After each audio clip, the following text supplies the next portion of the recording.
वरदान मांगो। हम तुम्हारी तपस्या से परम प्रसन्न हैं। प्रणाम प्रभुवर। प्रभु विजयी भवस। पहला तो आपने मेरे ऊपर कृपा की है, तो मुझे ये वर चाहिए कि मैं अगर अमर होना चाहता हूँ, क्या आप देंगे हमें? नहीं वत्स रावण, मैं ये वरदान नहीं दे सकता, क्योंकि जहां जन्म है वहां मृत्यु है, जहां दिवस वहां रात। पुत्र रावण, जिसका जन्म होता है उसकी मृत्यु निश्चित होती है। रही बात अमरता की, तो अजर अमर स्वयं मैं भी नहीं, फिर मुझ में इतनी सामर्थ्य कहा जो तुम्हें अमरता दे सको। हाँ, तुम कोई ऐसा विचार करके वरदान मांगो जिससे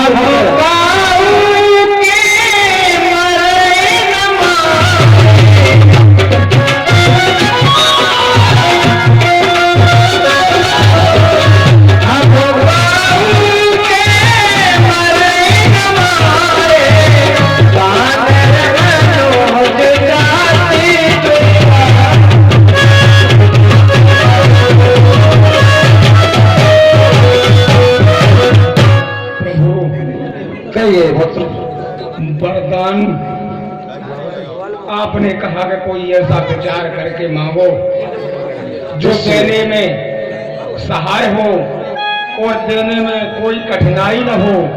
तो सुनिए प्रभु कि इस संसार में हम और किसी के हाथों से नहीं मरे, और बानर और मनुष्य, ये तो प्रभु आप जानते ही हैं कि मेरा क्या है इनके बारे में।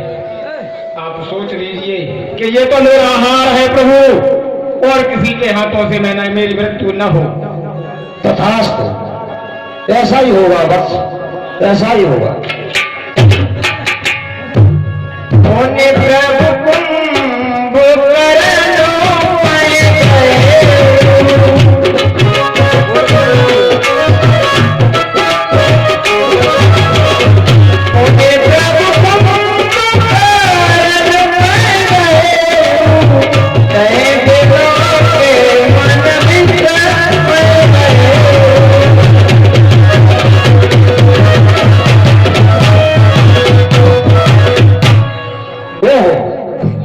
क्या देख रहा हूं, इतना महाकाय पर्वताकार दैत्य मैंने अपने जीवन में नहीं देखा।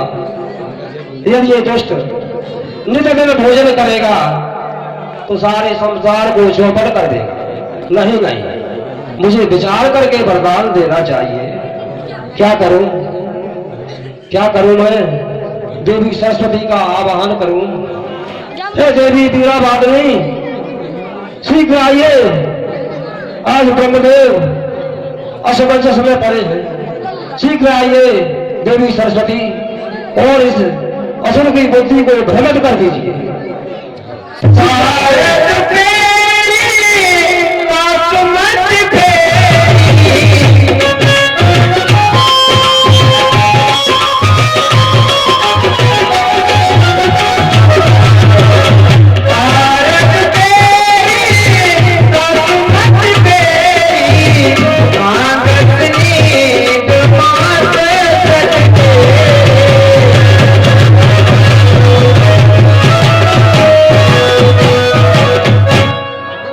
कुंभकर्ण, जागो और अपने मन की बात कहो। क्या चाहते हो? यशस्वी हो गुरुदेव, मुझे ऐसा आशीर्वाद दीजिए 6 महीना सोवे 1 दिन जागे। हाँ, ऐसा ही होगा। गुरुदेव, मुझसे भूल हो गई, उल्टा कह गए। पुत्र कुंभकर्ण, हम त्रिदेव का वरदान अटल होता, टल नहीं सकता, अब कुछ नहीं हो सकता। गए भी तन पास पुने, गए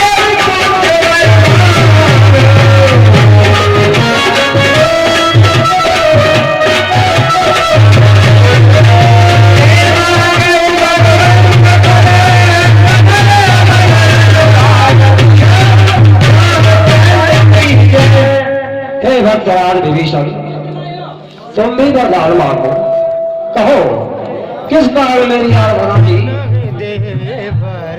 भगवान के चरणों में प्रणाम। कीर्तिमान भवस, कीर्तिमान। हमें ऐसा वरदान दीजिए कि सदा भगवान के चरणों की सेवा करता रहें।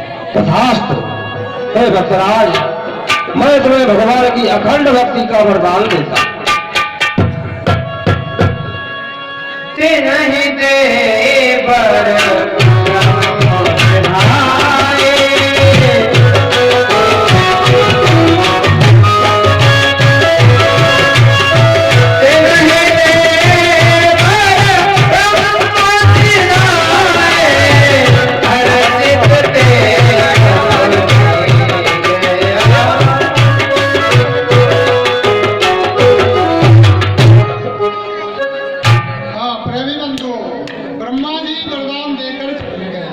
और वे लोग तीनों भाई प्रसन्न होकर जहां तपस्या करते थे वहां से आकर अपने घर आ गए। मैं तन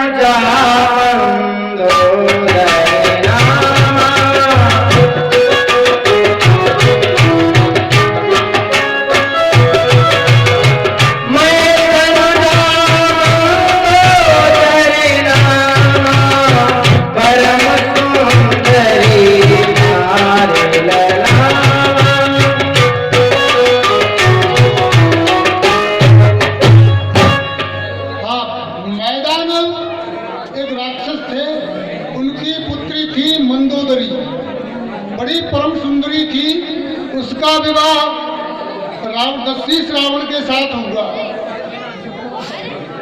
खाए सिंधु गंभीर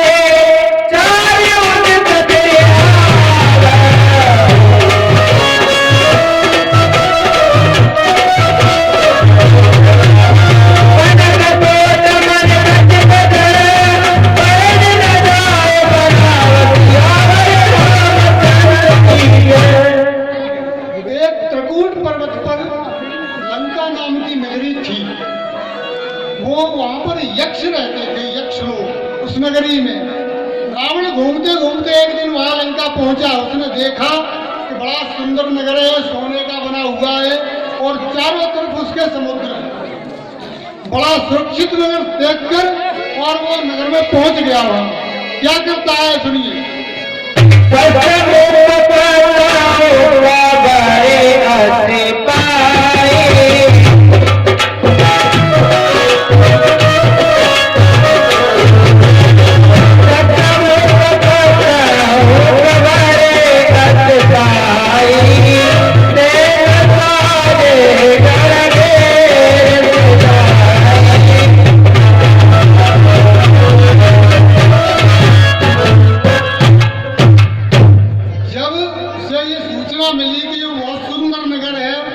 वहां त्रिकूट पर्वत पर तो अपनी सेना को सजाकर और उसने चारों तरफ से उस लंका नगरी को घेर लिया।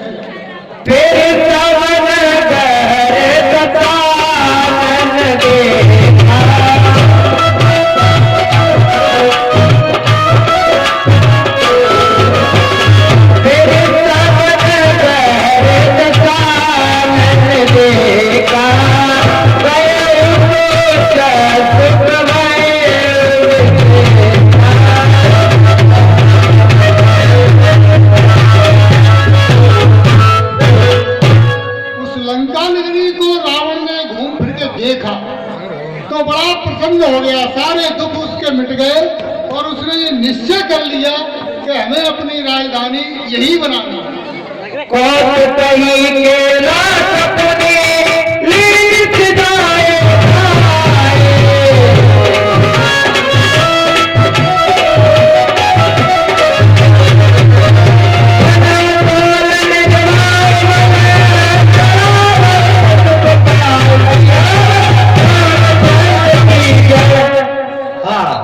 दर्शक महानुभाव अभिमानी लंकेश एक दिन घूमते घामते कैलाश पर्वत पर पहुंच गया और उसने खेल मात्र में ही भगवान शंकर का पर्वत उठा लिया। भारत नाथ देता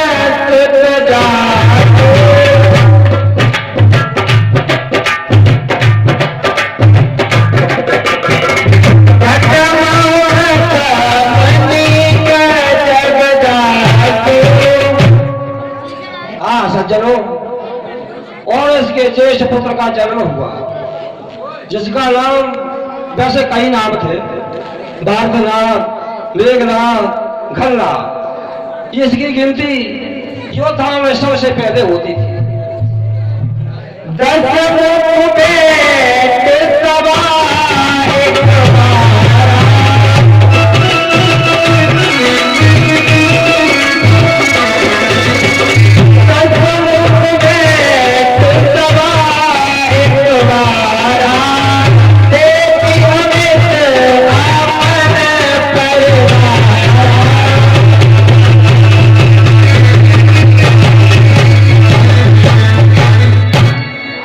देखिए सज्जनों, एक बार दशानन रावण अपनी राजसभा में बैठा तो अपना परिवार देखा, क्योंकि धन बल की कोई कमी नहीं रही।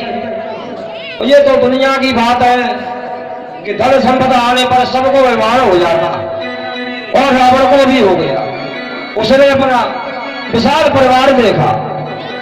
सुनो सकल रजनी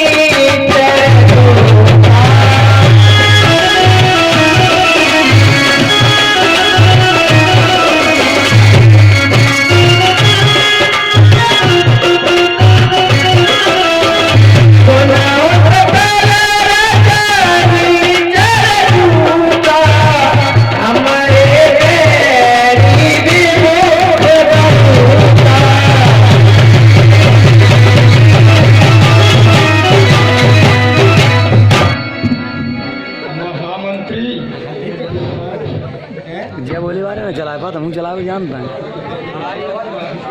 है आवाज भैया, आवाज देगी लाल लीड। महामंत्री, हाँ जाएगी जी महाराज। सोचो, कहिए महाराज। विचार करो और फिर कहो कि इस भूमंडल पर किसका राज है? महाराज आपका ही है। और एक बात सुनो, इंद्र, वरुण, कुबेर, काल, पवन और पानी, ये किसके आदेश का पालन करते हैं? महाराज आपके। महामंत्री जी महाराज, मुझे एकांत की आवश्यकता है। ठीक है, जैसी आपकी आज्ञा। हाँ,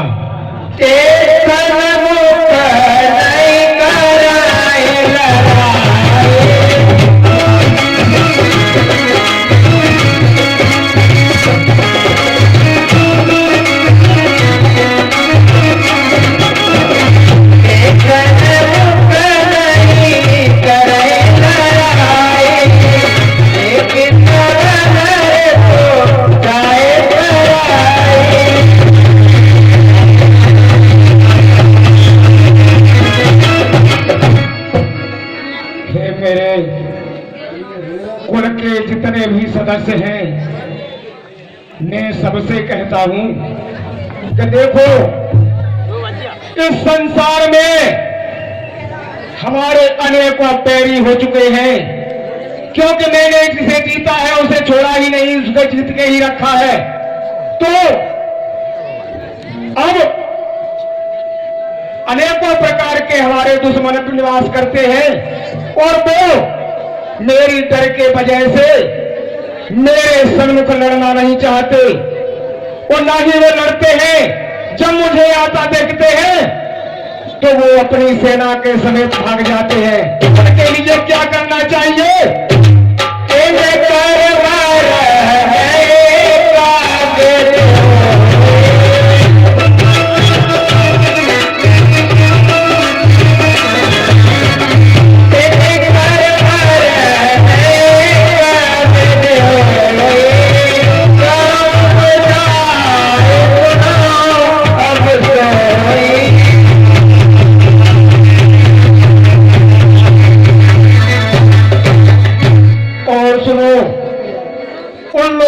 मरना केवल एक ही प्रकार हो सकता है, वो मैं आपको समझा के कहता हूं।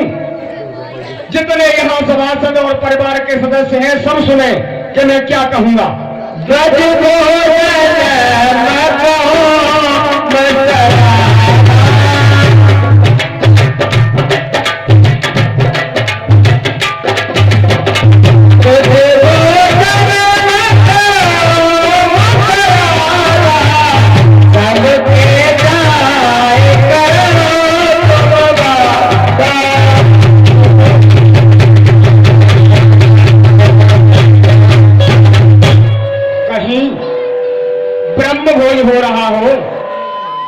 यज्ञ हो रही हो या हवन आहुति हो रहा हो, उसमें जाकर के तुम लोगों का ये काम है तो उसे विध्वंस करो, किसी भी तरह से उनका ये कार्य संपन्न हो पाए, किसी भी तरह से ये पवित्र न हो पाए कि कहीं यज्ञ कर लें या हवन कर लें या पूजन कर लें, ये कभी कार्य संसार के अंदर नहीं होना चाहिए। सदाचीन बलहीन तेरा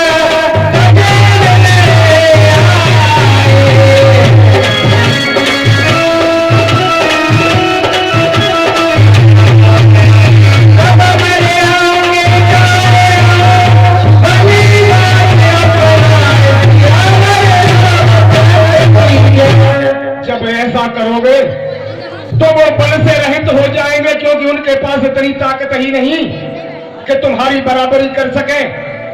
तो जब बल से रहित हो जाएंगे तो वो स्वयं आकर के मुझसे मिलेंगे, और जब मेरे पास आएंगे तो मैं उनको मृत्यु दंड दूंगा या उन्हें छोड़ दूंगा, वो तो मेरी मर्जी है।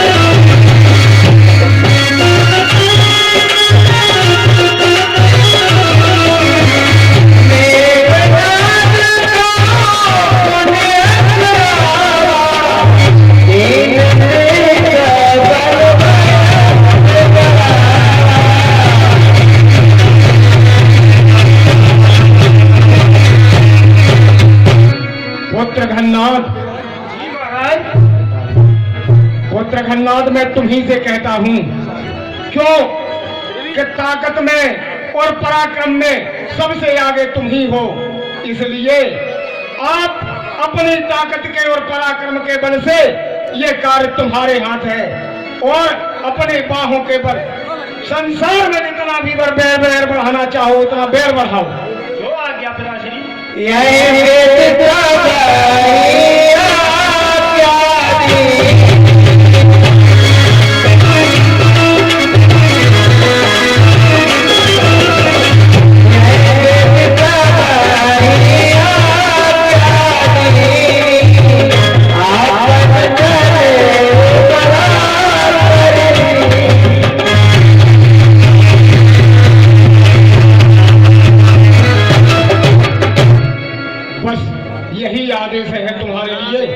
चलो, और जहां कहीं भी ये हवन पूजन यज्ञ हो रहा हो उसे देखो चल के और उसे भी ध्वंस करो।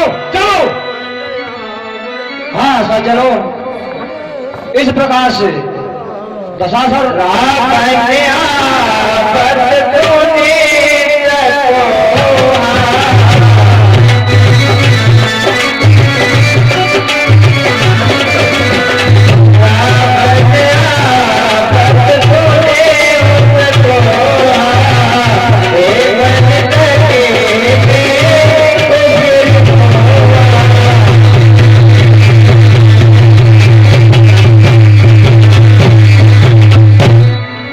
सज्जनों, इस प्रकार से रावण ने अपने योद्धाओं को आज्ञा दी कि संसार में किसी को स्वतंत्र मत छोड़ो, सबको मेरे अधीन कर दो। आज्ञा दे करके स्वयं भी हाथ में गदा लेकर के युद्ध के लिए चल देता। जब लोकपाल देखते हैं, देवता देखते हैं कि रावण क्रोध में आ रहा है, तो वे अपने लोगों को छोड़ करके सुमेर पर्वत की गुफा में छुप जाते हैं।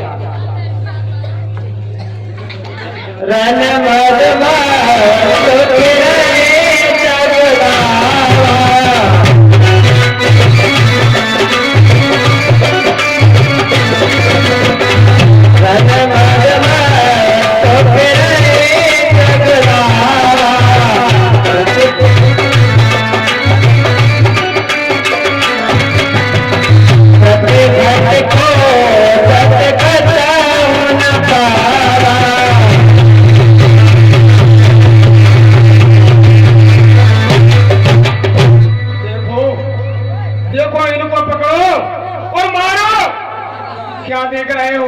जो भी मिले उसे पकड़ लो, मार लो और बांध दो। कोई भी इस संसार के अंदर स्वतंत्र न रहने पाए। मुझे लगे तो बस करे रात को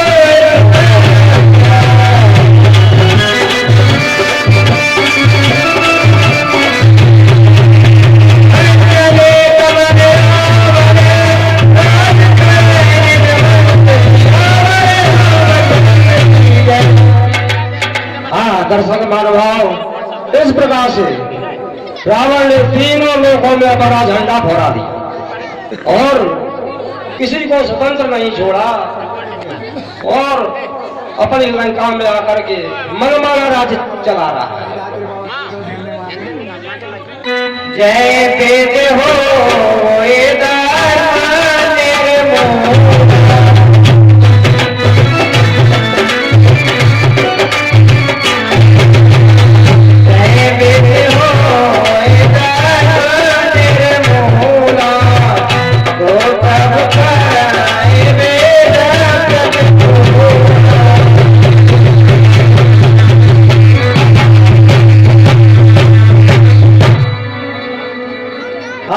दर्शक बंधुओं, राक्षस वही कर्म कर रहे हैं कि धर्म की जड़ाई खत्म हो जाए। जहां भी सुनते हैं कि ब्राह्मणों के गांव है, संतों के आश्रम है, उन्हें जाकर के वो जला करके नष्ट कर देते।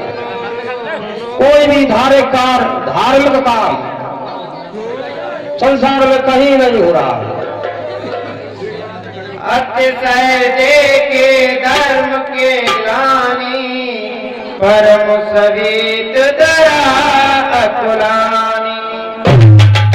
सज्जनों, धरती मैया ने देखा कि मेरे ऊपर तो धर्म का नाम निशान ही मिट गया। बड़ी भयभीत होने लगी, विचार करने लगी, क्या करती है। जैन रूप धरे रहे विचारे गए कहाँ चतुर मुन जाए। सज्जनों, धरती मैया भयभीत होकर के गाय का रूप बना देती है और देवताओं के पास पहुंच जाती है। निज प्रताप सुनाए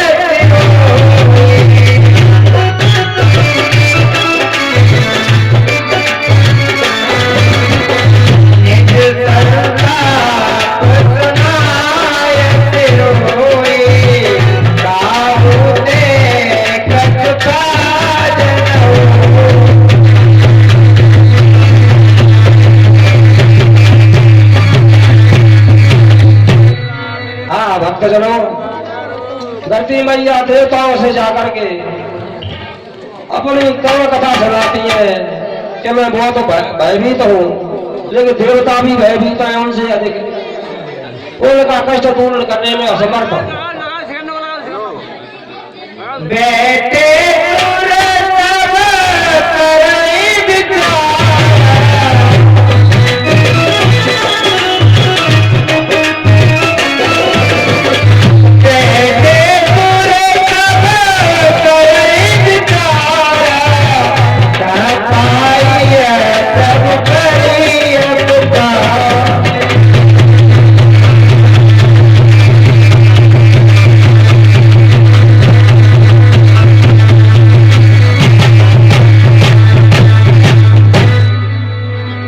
सज्जनों, सभी देवताओं, धरती मैया आप इसमें विचार कर रहे हैं कि हमारा और आपका जो दुख है इसको प्रभु ही निवारण करेंगे, परंतु प्रभु मिले कहाँ, कैसे मिले, वो ऐसा विचार मन में कर रही है। जाने समय में तुझे बचन समेत सके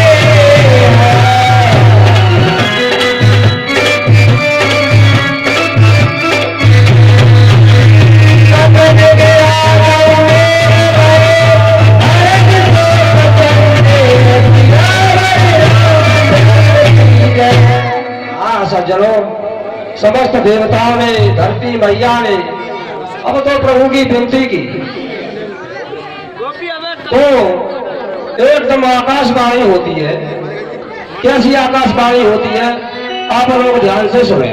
जन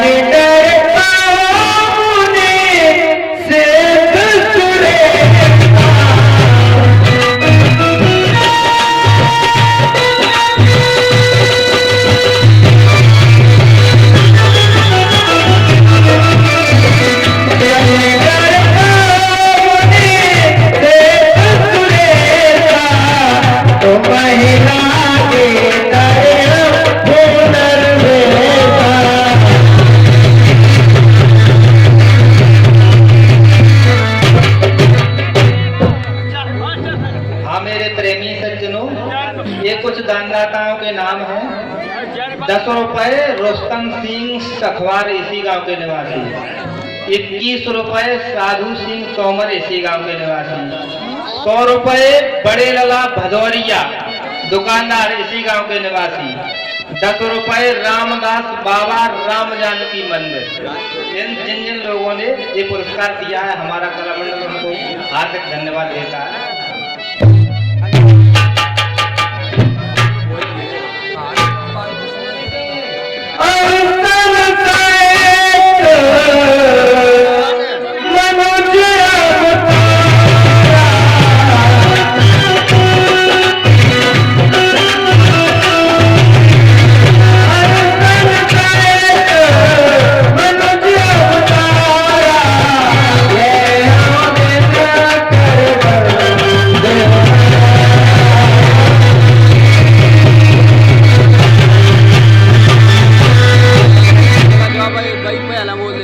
दर्शक महानुभाव, जब देवताओं ने स्तुति की तो आकाशवाणी हुई कि हे देवताओं, भयभीत मत हो, मैं तुम्हारा दुख दूर करने के लिए अपने अंशों सहित सूर्य वंश में, जो कैसा वंश है उदार बड़ा दयालु वंश है, उस वंश में मैं अवतार लूंगा।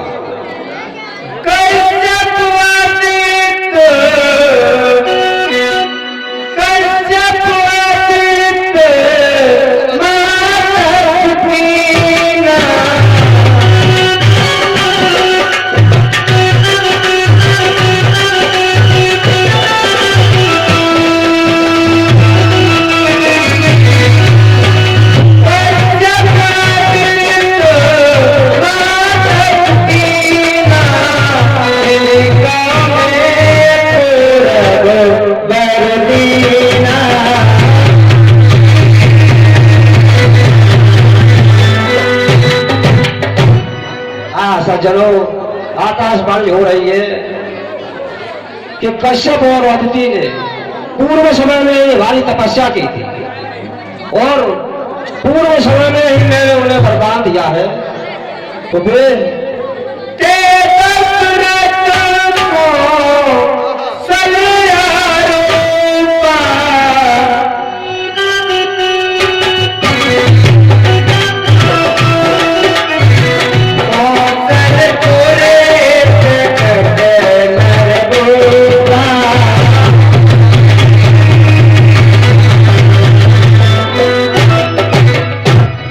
सज्जनों, आकाशवाणी हुई अयोध्या में जो राजा दशरथ है वो अदिति है, वो कश्यप है, और उनकी जो महारानी कौशल्या है वो अदिति के रूप में अवतार ले चुकी है।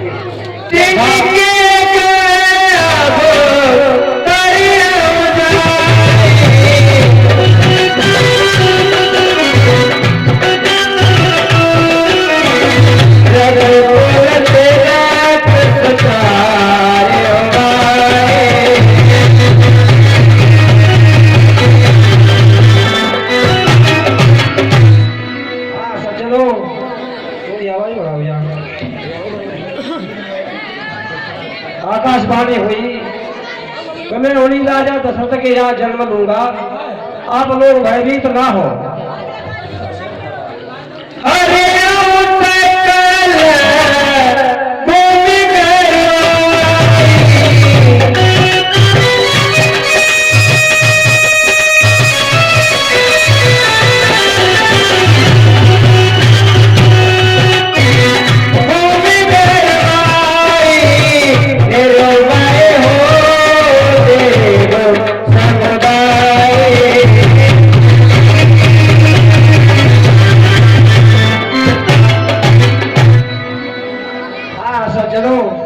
इस प्रकार से आकाशवाणी हुई, हे देवताओं, मैं दशरथ के यहाँ जन्म लूंगा अर्थात अवतार लूंगा और सारी पृथ्वी का जो भार है उसका मैं हरण करूंगा। निज लोकने विरंच के देवने सिखाए।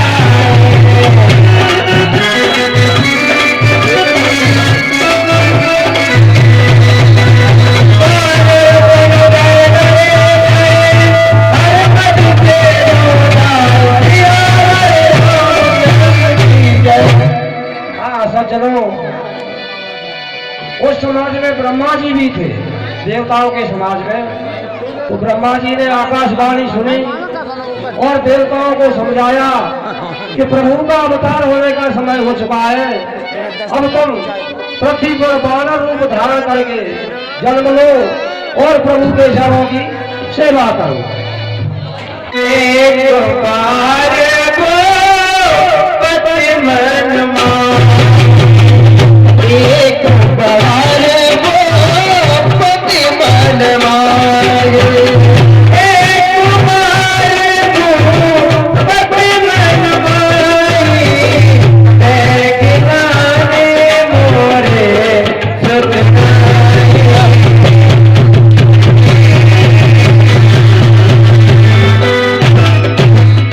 हाँ सज्जनों, धीरे धीरे समय व्यतीत होता गया और प्रभु के जन्म का समय निकट आता गया। इधर अयोध्या में आ जाइए कि महामुनि कश्यप राजा दशरथ हुए। इनका राज चल रहा है, चलते चलते इनका राज चौथी अवस्था आ जाती है, बड़े दुखी है। एक बार मन में विचार कर रहे हैं कि हमारा चौथा पद आ गया और हमारे एक भी संतान नहीं। क्या सोचते हैं राजा अपने मन में, आप लोग देखें।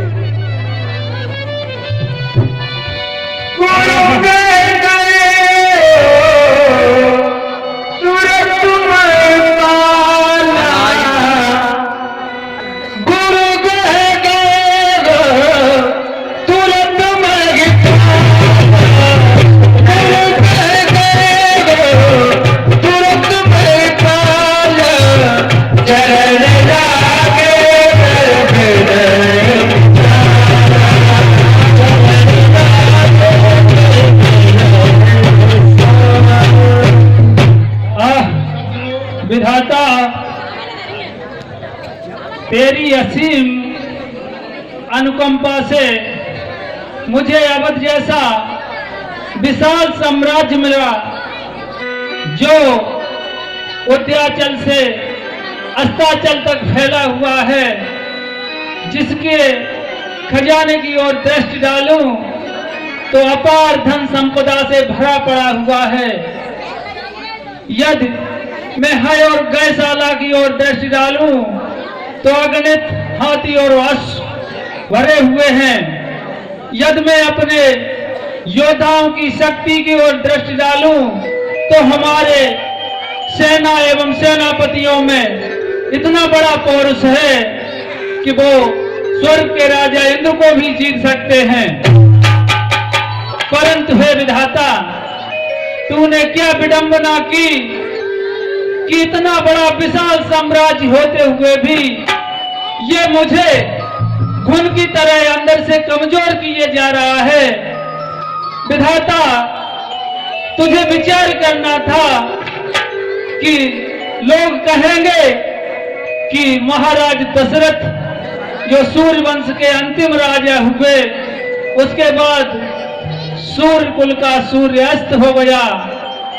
विधाता, तूने इतना बड़ा साम्राज्य दिया तो कम से कम इतना तो विचार कर लेता कि एक उत्तराधिकारी भी दे देता। मेरा मन प्रफुल्लित हो जाता। तूने मेरी विडंबना कर दी विधाता। यदि मैं चिता पर भी जाऊंगा शमशान में तो वहां भी मेरी चिता मुखाग्नि के लिए बिल खाएगी, कोई मुखाग्नि देने वाला भी नहीं है। महा अफसोस का विषय है विधाता, इतना बड़ा दुख होते हुए भी मुझे विचार आ रहा है कि मैंने अपने गुरुदेव को कभी ये समस्या नहीं बताई। अवश्य ही मुझे जाकर अपने गुरुदेव से सलाह लेनी चाहिए। गुरु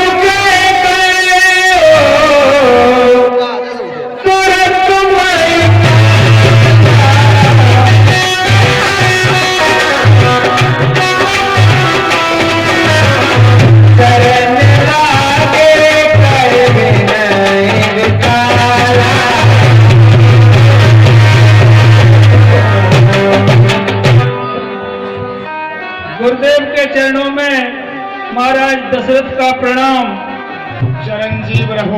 चिरंजीव रहो।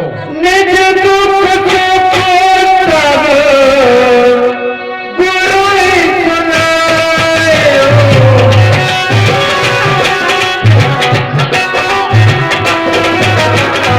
कहे बसे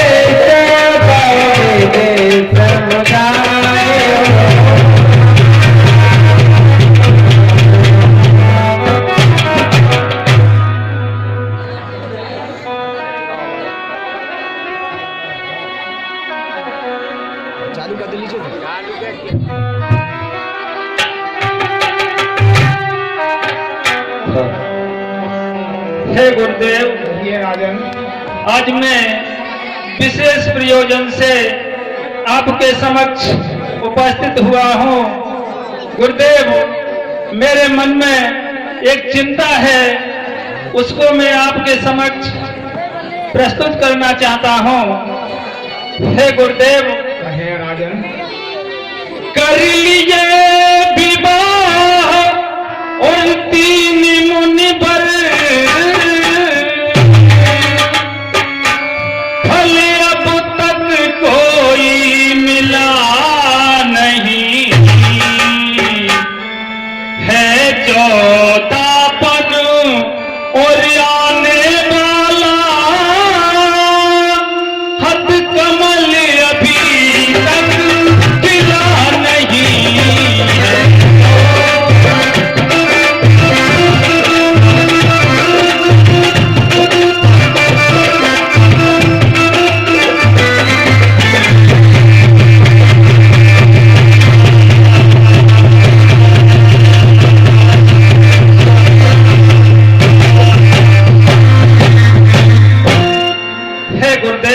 राजन, मैंने शास्त्र से विरुद्ध होकर के 1 नहीं 2 नहीं 3 विवाह किए, परंतु जिस अभीष्ट फल की इच्छा से ये विवाह मैंने किए थे वो अभी तक नहीं पूर्ण हुआ। तो मेरा विचार है गुरुदेव कि कम से कम पुत्र और एक ही हो, जिससे रघुवंश बढ़े अपना, पितरों को भी और तर्पण पहुंचे, आगे को वंश चले अपना।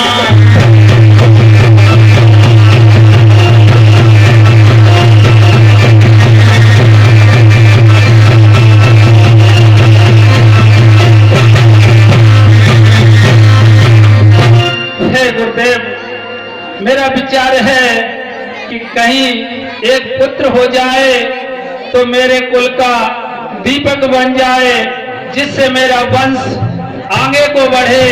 मैं आपसे यही प्रार्थना करता हूं गुरुदेव कि गुरुदेव पाए वही अब हो, ये चित्त प्रफुल्लित हो जाए, आंखों में और आए प्रकाश, आत्मा आनंदित हो जाए।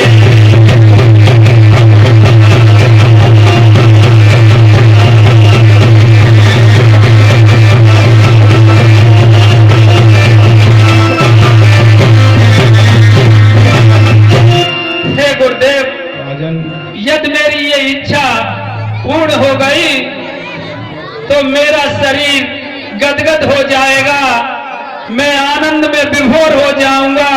मेरा निवेदन है गुरुदेव, आप निश्चित ही मेरे इस समस्या का समाधान करेंगे।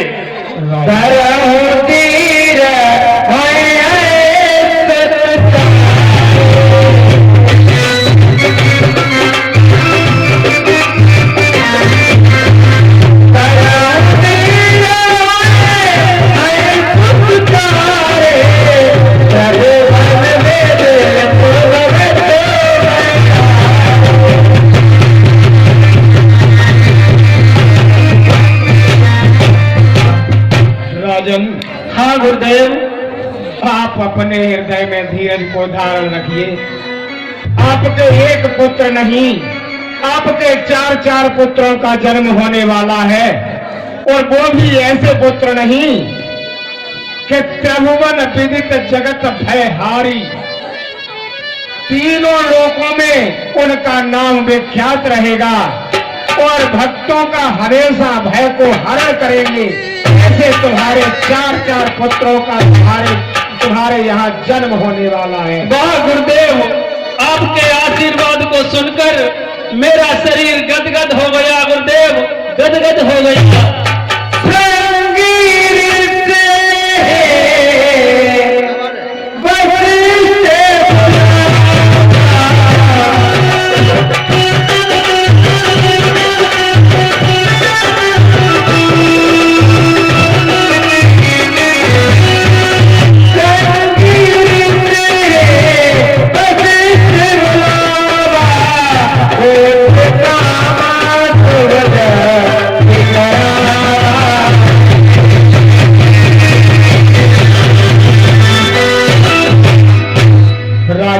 हाँ गुरुदेव, हमारे विचार से आप श्रृंगी ऋषि को बुलवाइए। अवश्य गुरुदेव। और श्रृंगी ऋषि को बुलाकर पुत्रेषु यज्ञ, आप पुत्रेषु यज्ञ को रचाइए। और ये निश्चित है, मैं आपसे वादा करता हूँ राजन, कि आपके एक नहीं 4 पुत्रों का जन्म होगा। अवश्य गुरुदेव, मैं अभी श्रृंगी ऋषि को बुलाता हूँ। आप निश्चय और निर्विघ्न पूर्वक यज्ञ कीजिए।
उमासुतंसौकविनाशकारकं नमामि विघ्नेश्वर पाद पंकजं।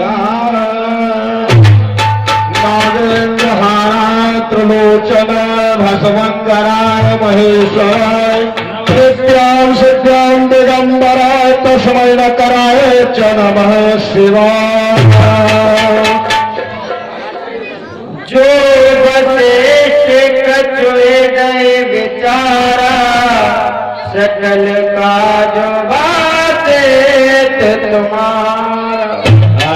प्रेमी सज्जनों, जब वशिष्ठ जी ने और महाराज दशरथ ने प्रेम के सहित जब आहुति दी, तो अग्नि ने एक चरु लेकर और प्रकट हो गया और कहने लगे कि आपने अपने मन में जो भी विचार किया है वो आपका विचार सिद्ध हो गया। तब ही नाय प्रिय नारे बुलाए, यह बाटे देव न पुजाए, जथा जोग जय भागो बनाए। हाँ गुरुदेव, देखिए आपकी पुत्रेषु यज्ञ तो संपन्न हुई और अग्निदेव प्रकट हुए और आपको आशीर्वाद भी दे दिया कि आपने जो यज्ञ रचाया है वो आपका सफल हुआ। अब ये हबी दी है उन्होंने अगन देव ने, तो आप ये लीजिए हबी, और आप यथा योग चारों भाग कर वो तीनों भाग कर करके और अपनी रानियों को जाके खिला दो। पुत्र राजन दशरथ आपके निश्चित है कि 4 पुत्रों का जन्म होगा। जाओ। जो क्या गुरुदेव। तब हे आए प्रिय नारे बुलाए,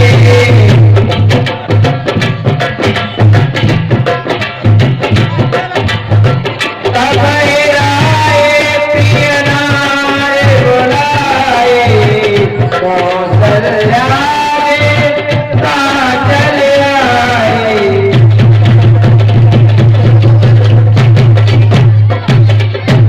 हाँ, प्रेम बंधुओं, महाराज दशरथ अपनी रानियों को बुलवाते हैं और क्या करते हैं।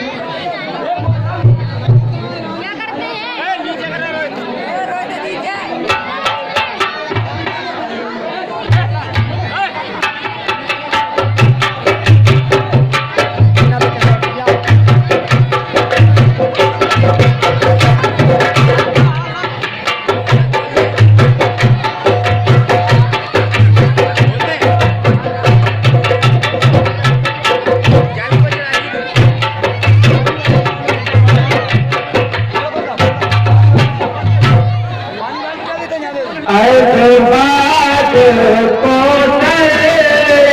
दीना आगे आगे करकीना। गुरुदेव के कथनानुसार मुझे पहले आधा भाग देवी कौशल्या को देना चाहिए, उसके बाद 2 भाग होंगे। ठीक है, ये 3 भाग हो गए और तीनों रानियों को इन्हें दे दूं। कौशल्या के कैया पे दरे,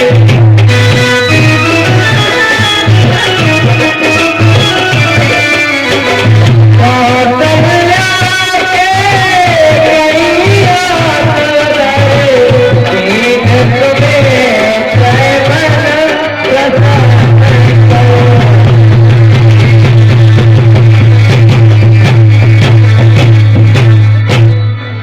हाँ, प्रेमी बंधुओं, आधा भाग उसमें से महारानी कौशल्या को दे दिया, शेष जो आधा रह गया उसमें से 2 भाग करके देवी कौशल्या को दिया।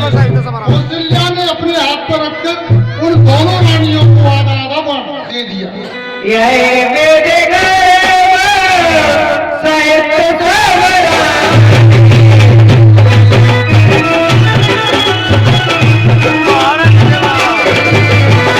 यह मेरे घर साहित्य सवरा रे, कहे रहे हर चित तुम्हारे।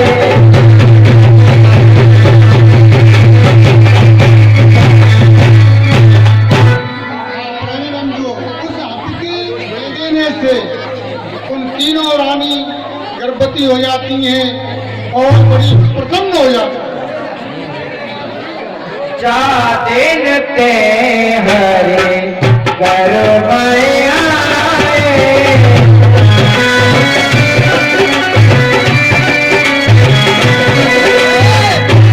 दिन ते हरे घर में आए, सकल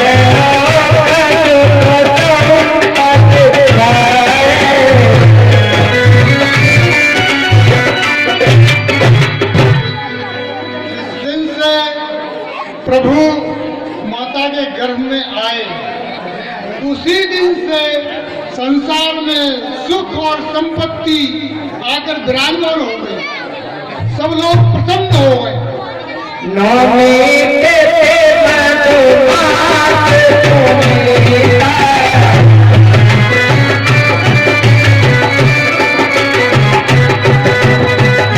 नौमी के मधुमास तुम्हें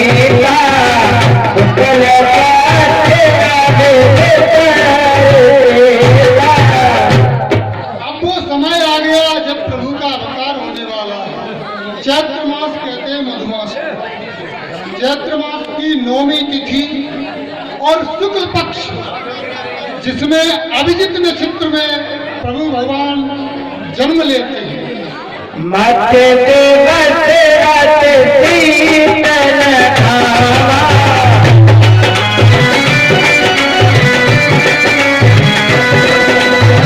मत दिवस रात शीतल खावा, पावन काल लोक में जावा।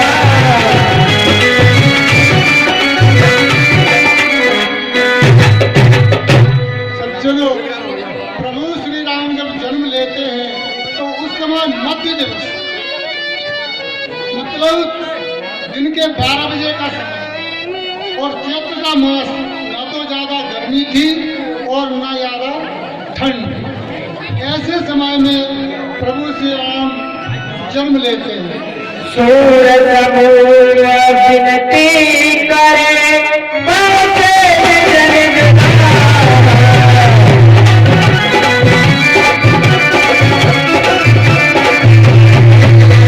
जगल रात भक्त करते,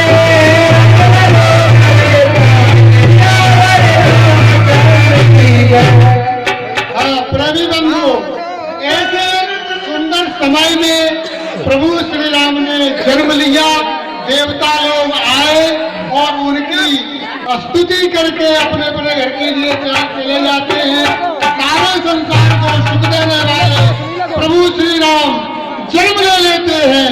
बोलो राजा रामचंद्र की। भय प्रगट कृपाला, दीन दयाला, कोटि न्याय सुखाए।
अरे रानी और कितने बच्चा रो रहे कंपनी घूट घूट प्यार देती है ललना प्रकट भैया अवध में लड़िया